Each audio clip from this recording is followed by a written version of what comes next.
Assalamualaikum warahmatullahi wabarakatuh. Oke, di dalam video ini saya akan menjelaskan pembelajaran IPA tentang interaksi makhluk hidup dengan lingkungannya, serta juga dapat memenuhi tugas mata kuliah pembelajaran IPA terpadu saya. Oke, sebelum melanjutkan videonya, jangan lupa subscribe di bagian bawah ya. Langsung simak videonya. Oke, di sini saya akan menjelaskan tentang interaksi makhluk hidup dengan lingkungannya, di mana yang kita ketahui bahwa lingkungan ini adalah suatu kesatuan hidup antara kondisi fisik yang mencakup keadaan sumber daya alam seperti tanah, air, energi surya, mineral, serta flora dan fauna yang ada di atas tanah, di dalam tanah maupun di dalam perairan. Di dalam lingkungannya ini, setiap makhluk hidup bergantung pada makhluk hidup yang lain dan bergantung pula pada sumber daya alam yang ada di sekitarnya.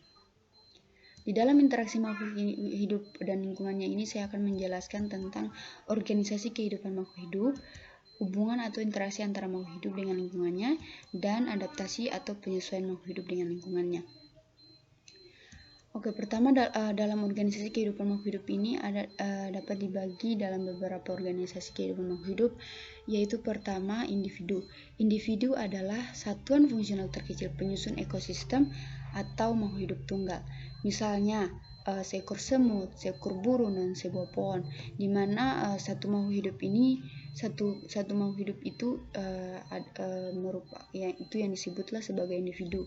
Satu makhluk hidup itulah yang disebut sebagai individu.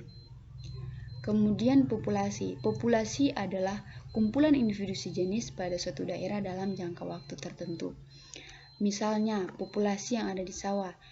Populasi yang ada di sawah ini dapat dikelompokkan dalam berbagai kelompok, yaitu sekelompok tanaman padi, sekelompok belalang, sekelompok siput, dan sekelompok tikus. Itulah yang disebut sebagai populasi. Kemudian ada juga komunitas. Komunitas ini adalah kumpulan populasi yang berada di daerah yang sama dan saling berinteraksi. Misalnya komunitas sawah dan komunitas sungai. Komunitas sawah dan komunitas sungai. Di sini komunitas sawah dapat disusun berbagai macam organisme, di mana misalnya padi, belalang, burung, dan ular.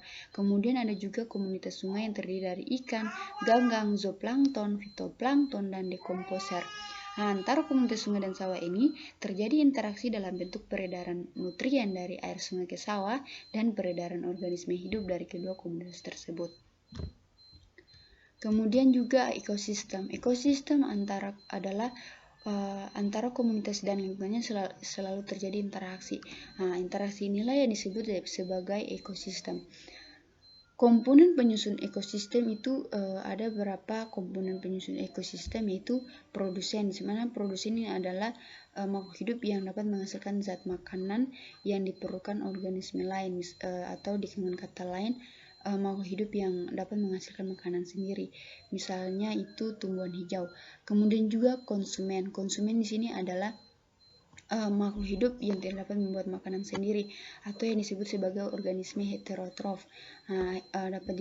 Konsumen ini dapat dibagi dalam berbagai tiga makhluk hidup, yaitu herbivora, hewan pemakan tumbuhan, karnivora, hewan pemakan daging, dan omnivora, hewan pemakan segalanya, misalnya pada monyet.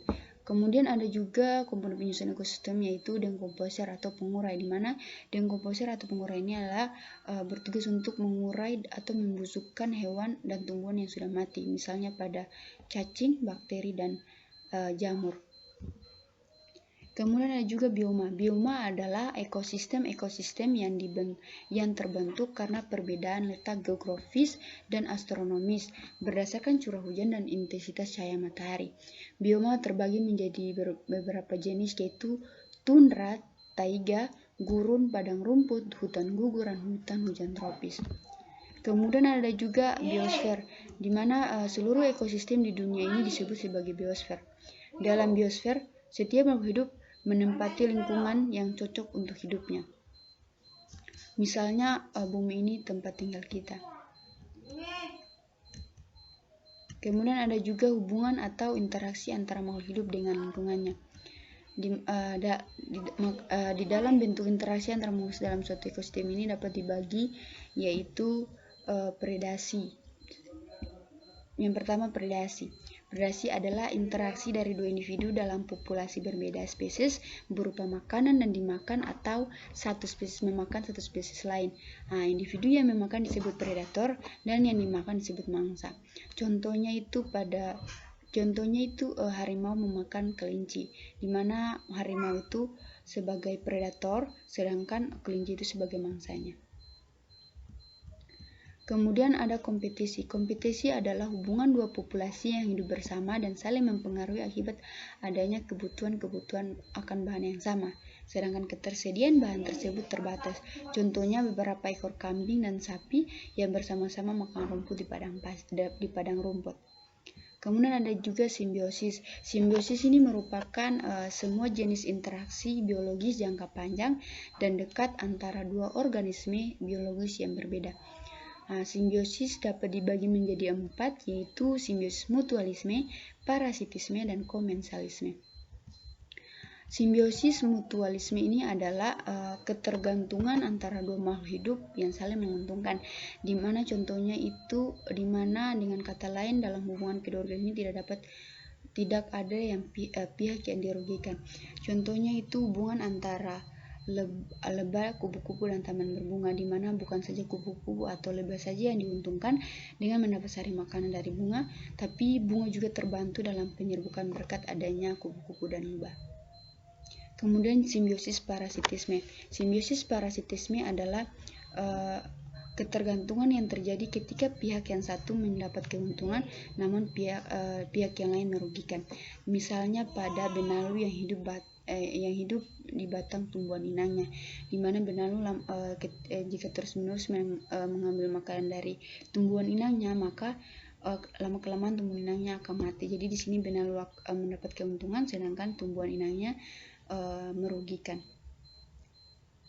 Kemudian simbiosis komensalisme. Simbiosis komensalisme ini merupakan ketergantungan antara dua makhluk hidup.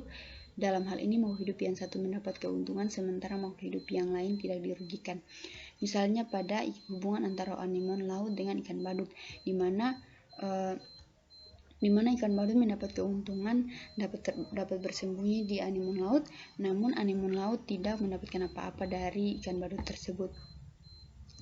Kemudian ada juga adaptasi atau penyesuaian makhluk hidup dengan lingkungannya. Di sini ada berbagai macam adaptasi makhluk hidup terhadap lingkungannya, yaitu adaptasi morfologi. Adaptasi morfologi ini adalah penyesuaian bentuk tubuh dalam kelangsungan hidupnya. Contohnya gigi khusus, yaitu gigi hewan karnivora beradaptasi menjadi 4 gigi taring besar yang runcing untuk mendapat mangsa dan juga untuk akar tumbuhan gurun kuat dan panjang, berfungsi untuk menyerap air yang terdapat jauh di dalam tanah, sedangkan akar hawa pada tumbuhan bakau untuk bernapas. Ada juga akar hawa pada tumbuhan baku untuk bernapas. Kemudian ada juga adaptasi fisiologi, di mana adaptasi fisiologi ini adalah penyesuaian fungsi tubuh untuk mempertahankan hidupnya. Contohnya kantung tinta pada cumi-cumi dan gurita, di mana ketika musuh datang, cumi-cumi dan gurita ini akan menyemprotkan kantung tinta yang berisi cairan hitam ke dalam air sehingga musuhnya tidak dapat melihat kedudukan cumi-cumi dan gurita. Kemudian ada juga mimikri pada bunglon. Bunglon dapat berubah warna karena pigmen yang dikandungnya. Perubahan warna ini dipengaruhi oleh faktor dalam berupa hormon dan faktor luar berupa suhu serta keadaan sekitarnya. Kemudian ada juga adaptasi tingkah laku. Adaptasi tingkah laku ini adalah adaptasi yang didasarkan pada tingkah lakunya.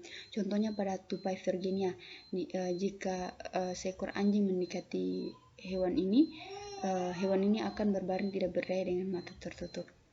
Oke, mungkin itu saja yang bisa saya jelaskan. Semoga bermanfaat dan bisa memahami apa yang saya jelaskan. Sekian dan terima kasih.